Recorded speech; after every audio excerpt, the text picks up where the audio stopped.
비폭탄이라 자다가도 벌떡 사장님 안 할래요. 요즘 실물 경제의 현장에 가보면 이런 이야기가 굉장히 많이 나옵니다. 나 이제 사장 안 할래. 힘들어서 못 사겠어. 빚도 어느 정도까지 지는 거지 지금처럼 감당 못할 빚을 지고 나니까 더 이상 사장할 마음이 없어졌어. 그러면서 문을 닫아버리는 그런 사태가 곳곳에서 벌어지고 있습니다. 여러분 이 지표를 보십시오. 자영업자 대출 연체액 추이 말입니다. 여러분 보시면 2024년 1분기를 한번 보십시오. 1분기. 1분기에 자영업자 대출 연체액이 10조 8천억 원입니다.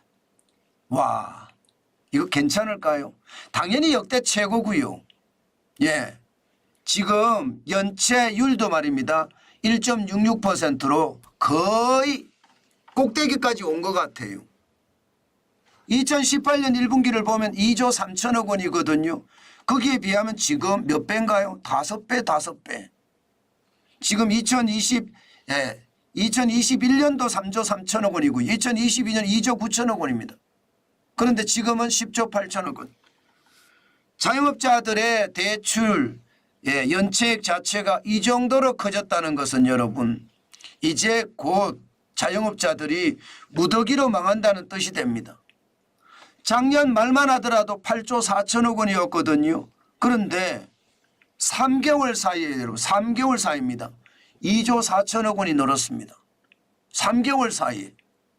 이 정도면 여러분 올 1월, 2월, 3월은 자영업자들에게는 암흑기였다. 이렇게 얘기해도 진짜 틀린 말이 아닙니다.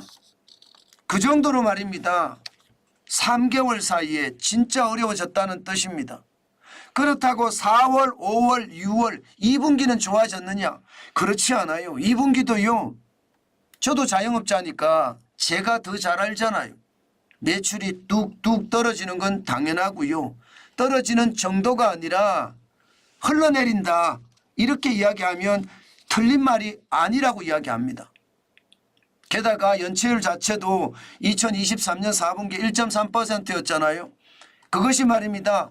무려 0.36%포인트가 늘었습니다. 1.66%까지 늘었어요. 이렇게까지 느니까 여러분 자영업자들이 자다가도 벌떡 일어난단 말이 맞아요. 비폭탄이란 말이 현실이라는 뜻이고요. 그러니 이제 사장 안 할래요 하는 사람들이 지금 실물 경제 현장에서는 계속 일어나고 있다는 뜻입니다. 최악이 아니 최악.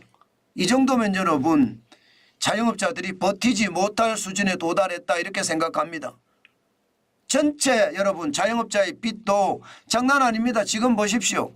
2024년 1분기가 1055조 9천억 원입니다. 이게 한국은행에서 조사한 거거든요. 작년 말에 1053조 2천억 원에서 지금 1055조 9천억까지 자영업자의 부채는 계속해서 늘고 있습니다. 2017년 대비를 해보면요. 지금 91.8%가 는 게 2023년 말이거든요. 1053조 2천억 원. 그러니까 549조 2천억 원이 1000조가 넘었습니다.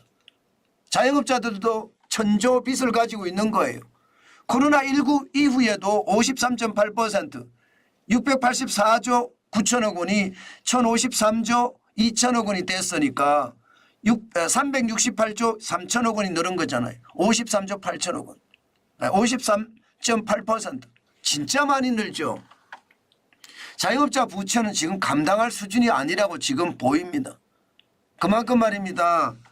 코로나 팬데믹 때 통제 방역은요. 자영업자들을 빚더미에 올려앉혔고요.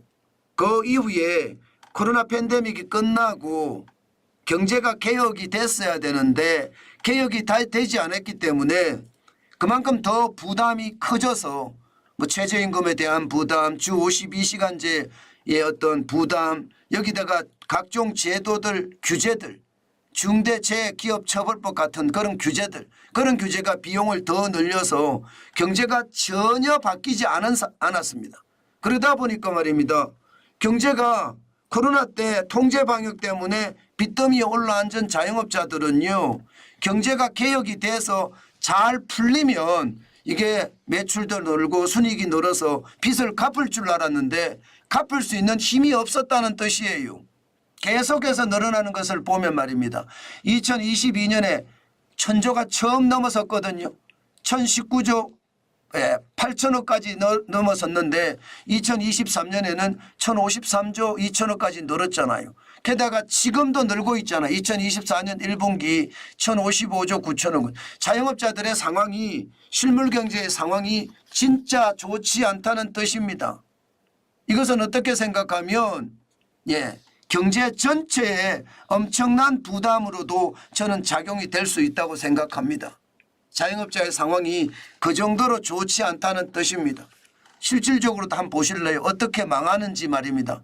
제가 이런 말씀을 참 드리기가 민망하고 또 안타깝기도 해요. 그런데 말씀을 드려야 될 것 같아요. 보세요. 지역신보의 대위 변제액 및 변제율입니다. 무슨 이야기냐. 신용보증재단이 전국에 17개가 있습니다. 여기에서 많은 자영업자들이 대출을 받았습니다.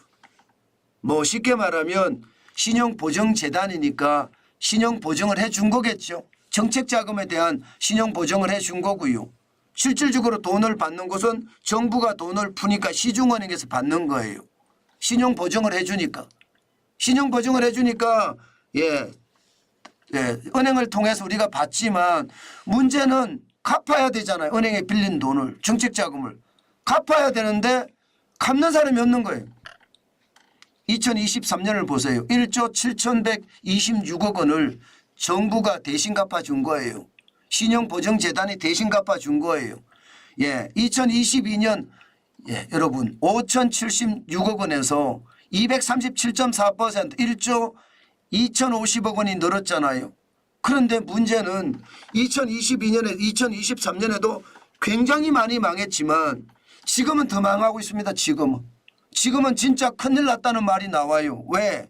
작년 대비해서 2024년 1월에서 5월까지 벌써 74.1%가 늘었습니다. 1조 291억 원이 됐어요.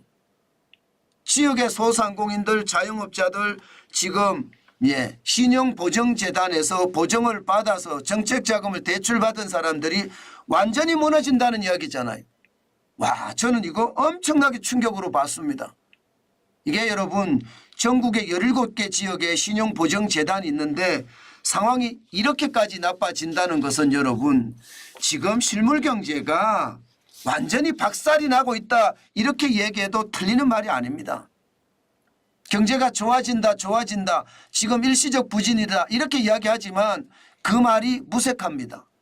여러분 보시는 것처럼 1월에서 5월까지만 지역신보의 대위 변제액이 1조 291억 원이 이대로 그냥 간다면 올해는요 2조를 넘어서는 건 당연하고요. 2조를 넘어서게 정부가 정책자금을 대출을 해주는데 안 갖고 망하는 사람이 많다는 뜻입니다. 최악 아닌가요? 이 정도면 거의 최악이라고 이야기할 수가 있죠.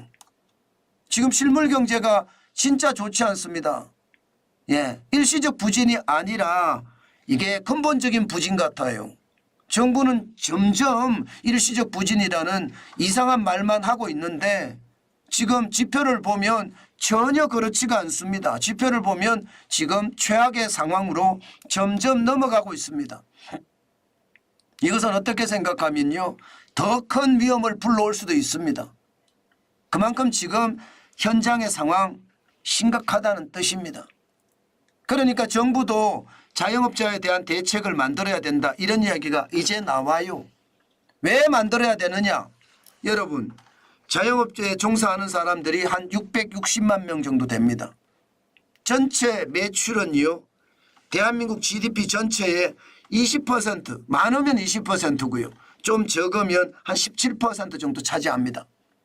그런데 자영업자들이 지금 거의 몰락의 수순이잖아요. 사장님 안 할래요 이렇게까지 이야기할 정도면 몰락의 수순이에요. 이 정도까지 가 있다면 지금 제대로 된 대책이 나와서 자영업자들을 뒷받침해 줘야 돼요. 그래야지 지금 소상공인 자영업자들이 생존하지. 지금처럼 이대로 간다면 와르르 하고 무너지는 것은 어쩌면 당연한 수순일지도 모릅니다. 저는 정부가 뭐 대출 만기 연장을 또 해준다 뭐 이런 얘기만 하고 있는데 이게 문제가 아니에요. 뭐 배달비 지원해 준다 이게 문제가 아니라니까요. 돈을 푸는 게 문제가 아니라 근본적인 해결점을 찾아서 지금 해결을 해줘야 돼요. 그렇지 않으면 지금처럼 최악의 상황이 계속 갈 겁니다. 그 정도로 최저임금 문제나 주 52시간 문제 이게 지금 심각하거든요. 게다가 중대재해기업처벌법도 너무 과도하다고 지금 이야기하고 있고 징벌적이라고 이야기하고 있습니다. 최소한 말입니다. 이 세 개라도 지금 개혁을 해야 됩니다. 그렇지 않고 이대로 계속 가다가는요. 실물 경제가 초토화되겠다 하는 생각도 저는 할 수 있을 거라고 봅니다.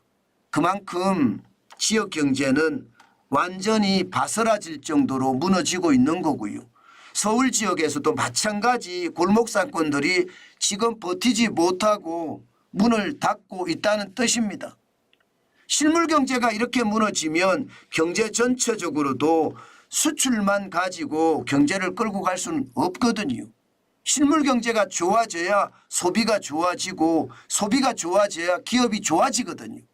지금 그렇지 못한 상태라는 것 현장을 통해서 정확히 깨닫고 거기에 대한 아주 맞춤 정책이 꼭 필요할 때입니다. 지금 그걸 하지 않으면요. 경제가 어떻게 지금 돌아갈지 아무도 모릅니다. 그 정도로 말입니다. 지금 수치로 봐서는요. 실물 경제가 진짜 크게 무너지고 있다. 이렇게 얘기해도 여러분 과언이 아니라는 뜻입니다. 그 정도로 상황이 점점 나빠지고 있습니다. 오죽했으면 여러분 자다가도 벌떡 일어나겠습니까? 여러분 알다시피 자다가도 벌떡 일어날 때는 두 가지 요소가 있습니다. 어느 날 갑자기 벼락부자가 됐을 때 자다가도 벌떡 일어납니다. 그리고 어느 날 갑자기 부채에 짓눌려서 가위 눌림 때문에 자다가도 벌떡 일어나는 거. 이거는 진짜로 최악의 어떤 상황이거든요. 저는 이 상황이 빨리 해결이 되려고 하면 핵심을 찔러라. 경제개혁은 핵심을 찔러야지 이게 개혁이 되지. 지금처럼 이대로 계속 가면 결국 말입니다. 변죽만 울리다가 끝난다. 저는 그렇게 생각합니다. 진짜 변죽만 울리다 끝나는 그런 최악의 사태가 저는 충분히 발생할 수 있다고 생각해요. 그런 일이 벌어져서도 안 되고 질 수도 없어야 되는데 지금 상황 그렇지 못하니까 안타깝다. 저는 그 말씀 오늘도 한 번 더 드립니다.